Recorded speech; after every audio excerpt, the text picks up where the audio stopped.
military leaders like Salah ad-Din or Tariq bin Ziyad, but he's still very influential and has proved very influential for the spread of Islam in North Africa and for the maintenance of the Islamic Empire in Andalus. And his name is Yusuf ibn Tashfin. He is also known in some movies as Ben Yusuf, so you may know him from there. So to give us some context on where Yusuf ibn Tashfin emerged from, we have to go back a few centuries to the beginning of the 8th century, where Uqba ibn Nafi' took the Muslim army and conquered North Africa in just 6 months. But the problem with conquering these nations so fast is that he didn't have enough time to spread Islam. And the people didn't know enough about Islam, and they didn't realize the purity of it. So the Berbers revolted after just a year, and Musa ibn Nusayr had to take 7 years to restore the entire North Africa back under Muslim control. After this, Musa ibn Nusayr and Tariq bin Ziyad, a young military leader, they went north into Spain and conquered the entire thing and brought it under Muslim rule in just a few years. Now we fast forward a few centuries, and now North Africa is not under one united Muslim rule anymore, but it has separated into many tribes. And these tribes are always fighting each other, warring with each other, and they can never agree on anything. So we get to a person named Yahya ibn Ibrahim, and he was from a tribe known as the Sinhaji tribe.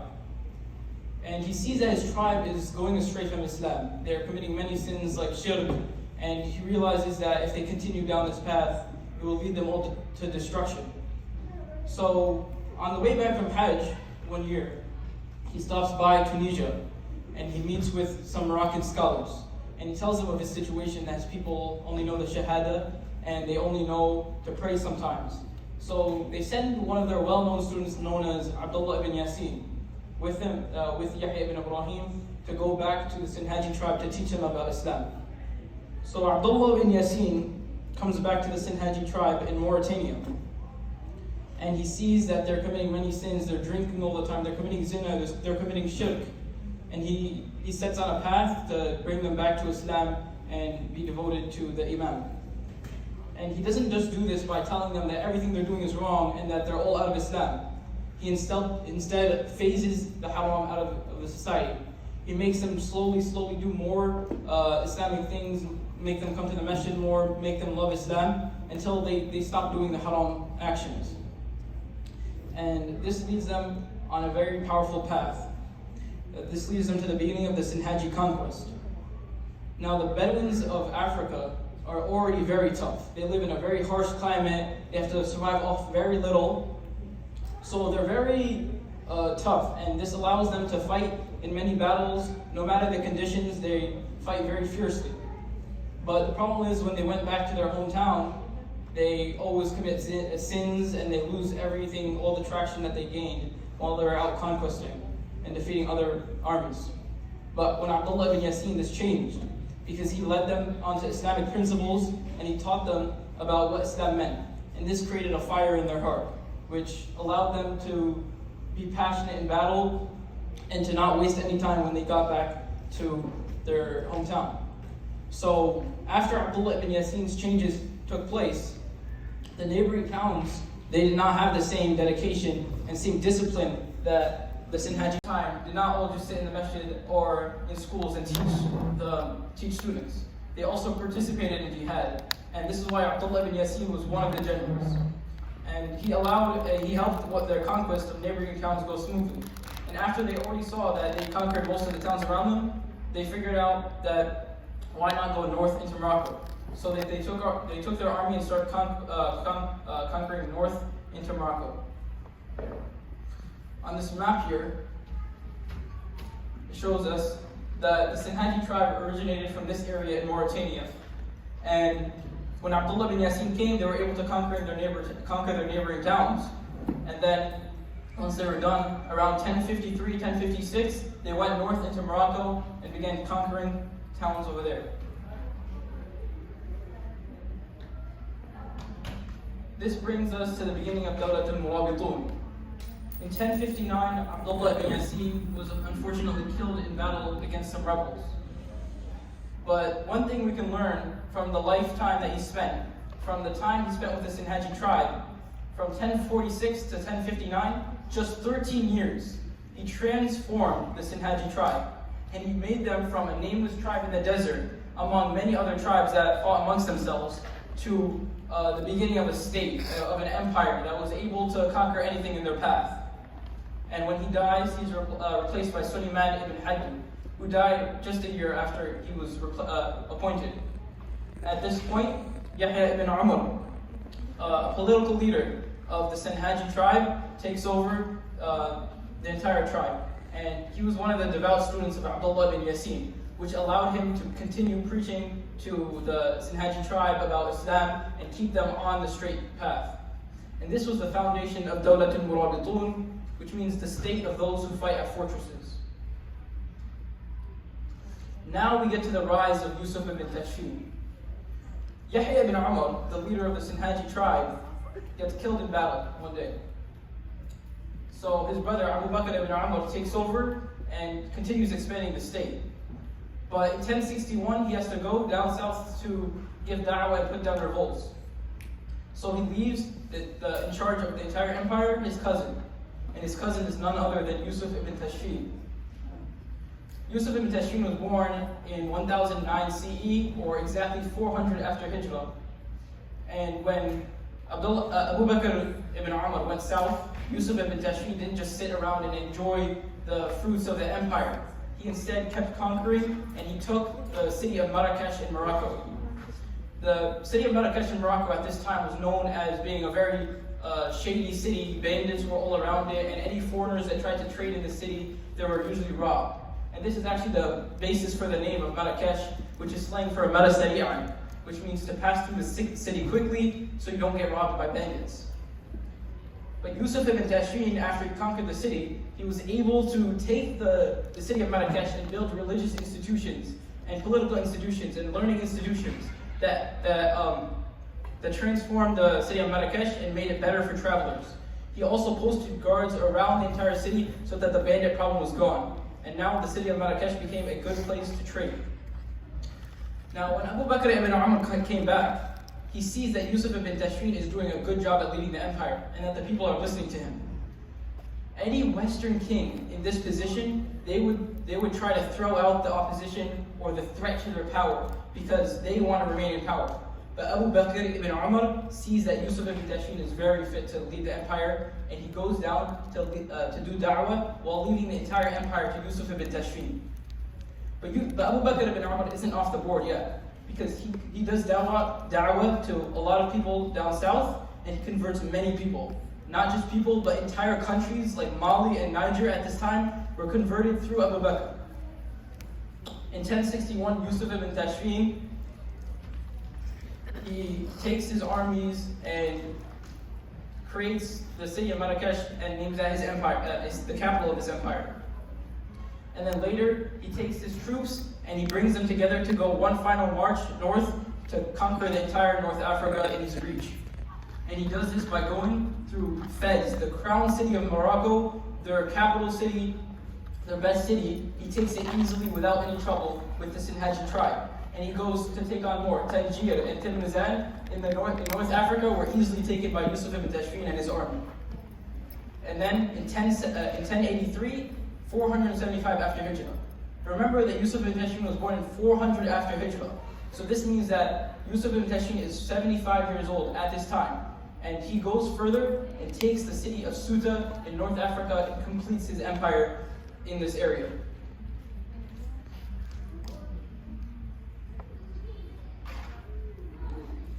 Now that Yusuf ibn Tashfin has already secured most of North Africa under his control, we can go just a few miles north and we see Al-Andalus, which was a great Muslim state that had prospering scholars, prospering books. It was a center for learning in the entire world. But the condition of Andalus is not what it used to be. Around 1030, there was a civil war which caused the entire Muslim state to break into many city-states, around 30 city-states that were each ruled by their individual leaders. And they were all warring and fighting amongst themselves because they had gotten so greedy, so worldly, and they wanted their land so bad that they fought against their own Muslim brothers just to gain control of more land. And to do this, they even went to the enemy, the non-Muslim crusaders, and tried to recruit them to help them take over the neighboring Muslim cities. And what do we know about Muslim unity? If Muslims are united and they all work together, then nothing can ever be able to defeat them. But if they become too attached to the world and follow their desires, then they will get divided easily and will be able to be conquered. And this is shown as the Crusaders take advantage of Muslim disunity and they come in from the north and take over much of North Andalus. In 1075, Al-Ma'mun of Toledo. He was a very righteous leader, one of the only good leaders at this time.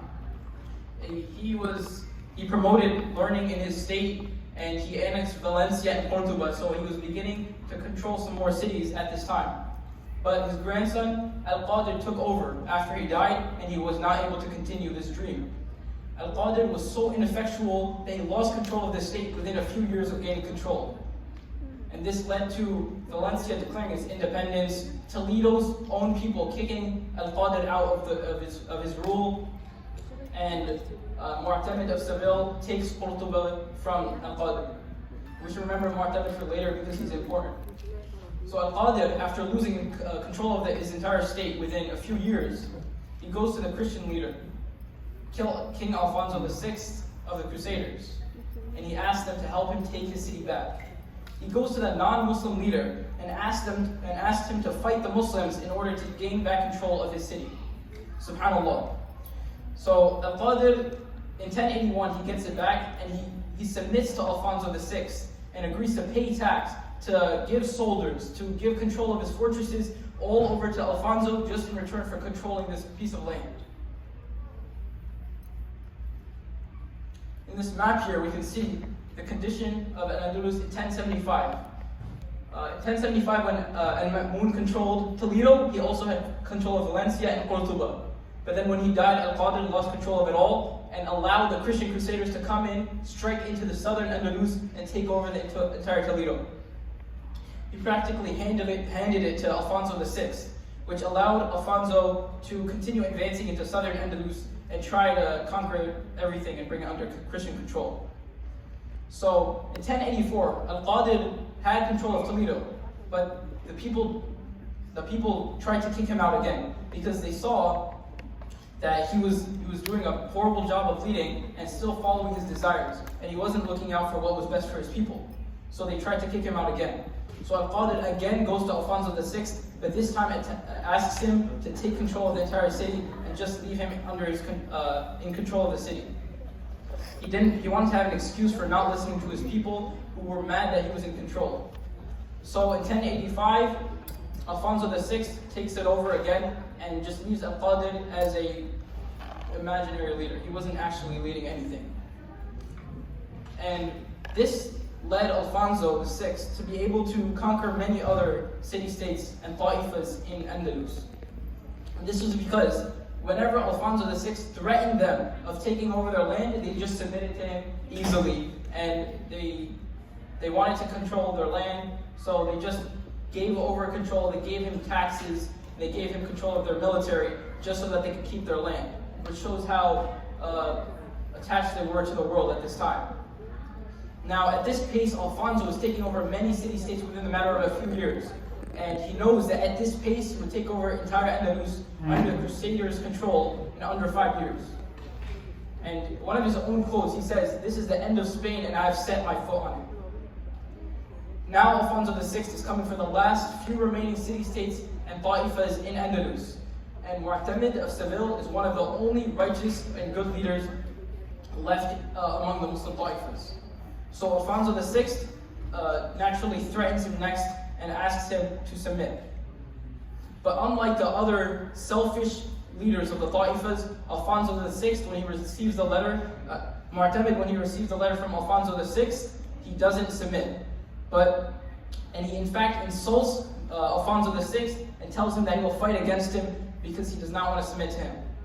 One of the quotes that Mu'tamid says in his letter, he said, "I would rather herd camels for the Africans than 10 pigs for the Christians," which shows what a low opinion he has of the Christians. And he would rather have the Africans have control over him than the Christian army. So Mu'tamid says in this letter that he will bring Yusuf ibn Tashfin, the great military leader that conquered most of northern Spain, to fight against Alfonso VI. And Mu'tamid sends this letter to Alfonso VI that tells him that he will fight against him. So when Yusuf ibn Tashfin receives a letter from Mu'tamid, he contemplates about whether he should go to Andalus and help Mu'tamid revive Andalus. So, him being close to Allah, he naturally doesn't just make the decision, but he goes and tries to seek help from Allah and give him guidance on what to do. So he goes to the ocean one night. In a report, he says, "Oh Allah, if staying here is the best thing for me, then make the ocean become violent. And if going to Andalus and helping the Muslims, is the best thing for me, then make the ocean become still." And he swore that the ocean became still. And now we get to Yusuf ibn Tashfin's intelligence, where he engages in a battle against Alfonso VI. He brings 24,000 troops to Andalus, and they meet with 24,000 of Mu'tamid's own troops, which makes a total of 48,000 troops that are willing to fight against Alfonso VI.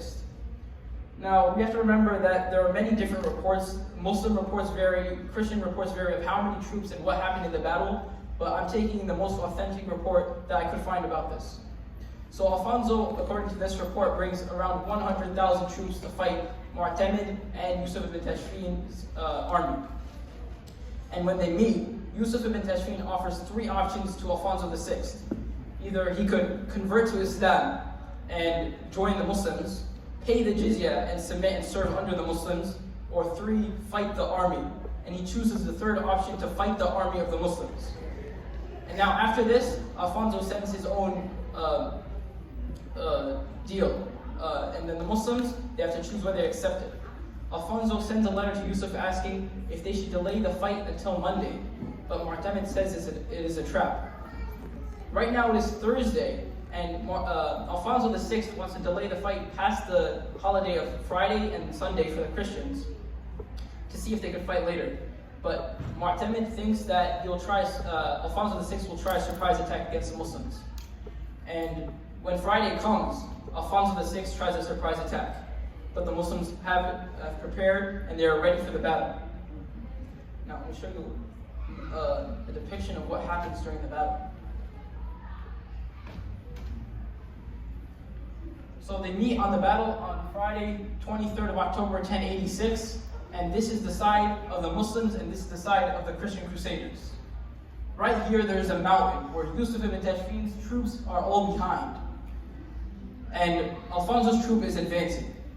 Yusuf ibn Tashfin is very wise, and he sends only 4,000 of his 48,000 troops to engage with the 100,000 troops of Alfonso. And this leads Alfonso to think he's winning the battle. So these 4,000 of Yusuf ibn Tashfin's best troops engage with Alfonso's troops, and they both leave severe damage onto their enemies. But while Alfonso is preoccupied with these troops, Yusuf ibn Tashfin comes out from behind the mountains and surrounds the Christian army. And this leads to Alfonso VI being scared and running away, because in battle it is never good to be surrounded by the enemy. But Alfonso VI was only able to escape with 500 of his troops. Out of 100,000 troops, only 500 of his troops escaped. And the rest of them were all slaughtered in the battle of Sagrajas.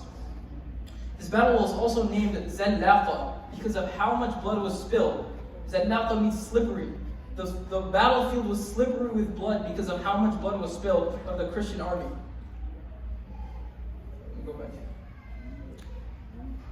So after Yusuf ibn Tashfin wins this battle against Alfonso VI, Alfonso VI goes back and he doesn't try to attack the Muslims for a long time after this.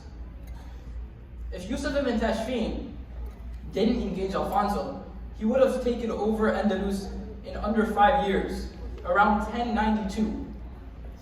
But instead, the last city in Andalus fell around 1492, which shows that this single battle by Yusuf ibn Tashfin pushed back the Crusades by 400 years.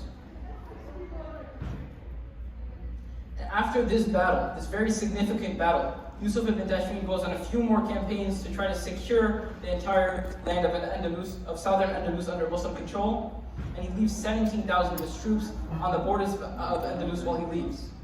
And he goes back to his empire of the Murabitun in North Africa.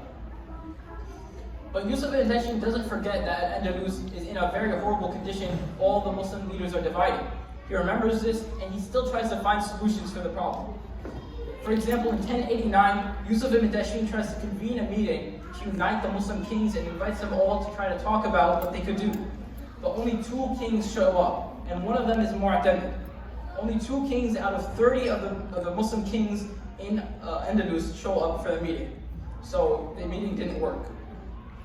Next, Yusuf ibn Tashfin takes shura with a group of prominent scholars of the time, including Imam al-Ghazali.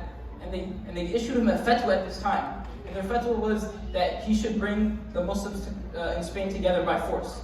And it wasn't just that he should do it. The fatwa was that he was obligated to do it because otherwise the Muslim state was going to fall apart. So in 1091, he follows this and goes back to southern Spain and reunites it all under the Murabitun's control.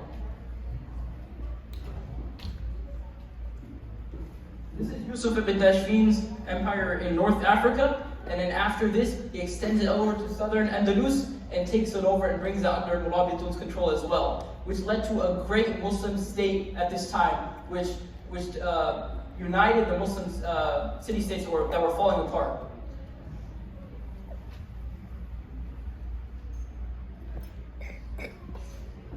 Now, Yusuf ibn Tashfin accomplished this entire empire and united it all the way from the southern parts of Mali, the southern parts of Mauritania, all the way to northern Andalus under one control.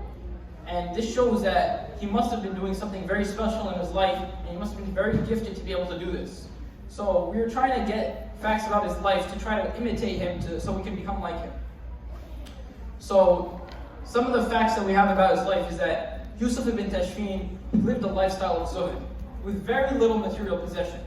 And he also taught this to his army so that they wouldn't get as selfish as the Muslims in Andalus. And this worked because even when they went to Andalus, they did not fall for any of those temptations, any of the gold, any of the riches and luxuries that they saw there. But Yusuf ibn Tashfin just stayed, and he went back to his North Africa after he conquered Andalus. And during his leadership of this empire, he spread the Maliki madhab throughout the entire thing.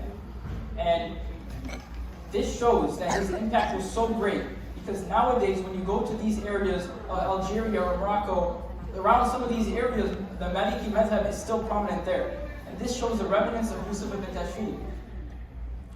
And one thing we can learn from him, which we should all take from, is that he was extremely humble. And one of the examples that we have of this is that they were trying to call him Amir al-Mu'mineen because he united many Muslims under one empire, which was not able to be done by many others at this time. Even the state of Baghdad at this time, it was falling apart. And the leader of Baghdad, who was supposed to be Amir al-Mu'mineen, was very weak, and they were about to lose control of the state. But Yusuf ibn Tashfin did not accept the title of Amir al-Mu'mineen, and instead said he served the leader of Baghdad. And he instilled, one of the things that we know about Yusuf ibn Tashfin is that he only ate and drank 3 things. Alongside water, he only ate and drank 3 things. And these 3 things were camel meat, camel milk, and barley bread. And he only ate these 3 things throughout his entire life, which shows that he didn't want the worldly pleasures, and he only wanted to strive for the akhirah. So, in 1106 CE, or 500 after Hijrah, Yusuf ibn Tashfin passes away. Exactly 100 years living, exactly 100 years of contributions, 400 to 500 after Hijrah, he devoted his entire life to Islam. And he made sure to leave back a lasting impact in North Africa and Andalus. And he tried his utmost to try to revive Islam in any way that he could. And some of the ways that this shows is that Marrakesh, the city that Yusuf ibn Tashfin established, was very economically and politically significant for centuries to come after this. Even after his own empire dissolved, the empires that came after this, they also had the capital of Marrakesh. North Africa and Andalus were also united in a powerful empire that stood for hundreds of years. They didn't become divided immediately after Yusuf ibn Tashfin died, but they also stood for hundreds of years, and this allowed them to retain some of the Islamic knowledge and scholarship that it once stood for. Yusuf ibn Tashfin also left back the legacy of a heroical victory against King Alfonso VI, where he defeated him and allowed Andalus to persevere for 400 years longer. And Yusuf ibn Tashfin was one of the main reasons for the revival and spread of Islam in North Africa, because without him, the empire could have fallen apart and the Bedouins could have gone back to practicing their pagan traditions. But instead, Yusuf ibn Tashfin was able to withhold control of the empire and conquer Andalus and bring it all under one Islamic state. And he also was very dedicated to education and scholarship of Islam. He brought Muslim scholars from other states to come in the Murabit Empire and spread their knowledge, and allowed the Muslims to once again try to become the great golden civilization that Andalus once was. And this is the presentation about Yusuf ibn Tashfin and his impact on the Muslim world. Jazakumullahu khairan. May Allah allow us to become like Yusuf ibn Tashfin and allow us to become golden state, and allow us to unite under one Islamic banner once again. سبحانك اللهم وبحمدك نشهد أن لا إله إلا أنت نستغفرك ونتوب إليك. جزاكم الله خيرا.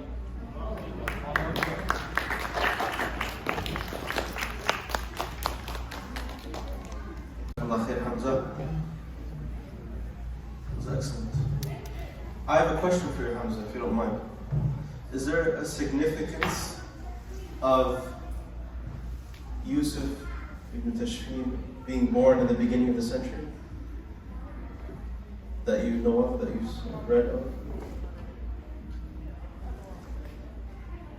It was just speculation. I don't think it was. There's a hadith of the Prophet ﷺ that says, I can't quote the hadith, I don't know the hadith, but the meaning of which, that every century or every 100 years, Allah subhanahu wa ta'ala sends someone to revive Islam. And so, of course, in history, and you have many people that speculate, is it this person for this century, is it this person for that, this imam, this shaykh. But Allah A'lam, it seems that Yusuf ibn Tashfin was the reviver, right, for that century.